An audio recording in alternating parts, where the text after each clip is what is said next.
ছেড়ে দিছি। হায়, তুমি যে চাকরি ছাইরা দিছো আমার ওটা নিয়ে আইছো, এখন আমরা কি করুম? শোনো, আমার এক বন্ধু মহিন এই দেশে মাইয়া বিয়ে করে ফেসবুকে ভিডিও রিলস টিলস বানায় লাখ লাখ টাকা ইনকাম করে। সেজন্য আমি চিন্তা করছি আমিও ফেসবুকে ভিডিও বানাবো, রিলস ছাড়বো, লাখ লাখ টাকা ইনকাম করবো।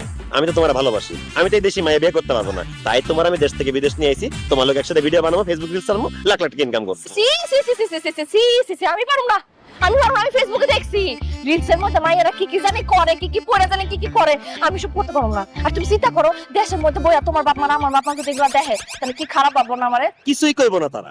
আমরা যখন ফেসবুকে ভিডিওস বানাই, রিলস ছাড়া লাখ লাখ টাকা ইনকাম করে, তাদের কিছু টাকা দিব, তারা কইবো ওরে আল্লাহ তোরা তো অনেক ভালো কাজ করতেছস, তোরা ভিডিও বানাতে থাক, তারা বড় উৎসাহ দিব আমাদের। এগুলো করলে মানুষ খারাপ করবো। তুমি মানুষের ভাবনা নিয়ে পড়ে আছো, আমি চাকরি ছেড়ে দিছি, আমার কোনো ইনকাম সোর্স নাই, পকেটে কোনো টাকা পয়সা নাই, আমরা থাকুম খামু ঘুরবো ফিরবো কেমনে কি এটা কও? আচ্ছা, টাকা পয়সা যেহেতু নাই তাহলে চল একটা কাজ করি, আমরা দুজন মিলে দেশে যাই, এটা থাকুন লাগবো না, চল। কি যে কও না, আমার ভিসা পাসপোর্টের মেয়াদ শেষ হয়ে গেছে, সেটা তো রিনিউ করতে হবে, রিনিউ করতে তো টাকা পয়সা লাগবে, এই জন্য তো কইতাছি চল আমরা ভিডিও বানাই, ফেসবুকে রিলস ছাড়ি, টাকা পয়সা কামাই, তারপর একটা ব্যবস্থা হয়ে গেলে চলে যাবো দেশে।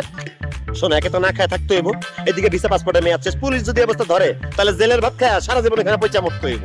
এই জন্য কইতাছি চলো আমরা জামাইবো ফেসবুকে ভিডিওস বানাই, লাখ লাখ টাকা কামাই।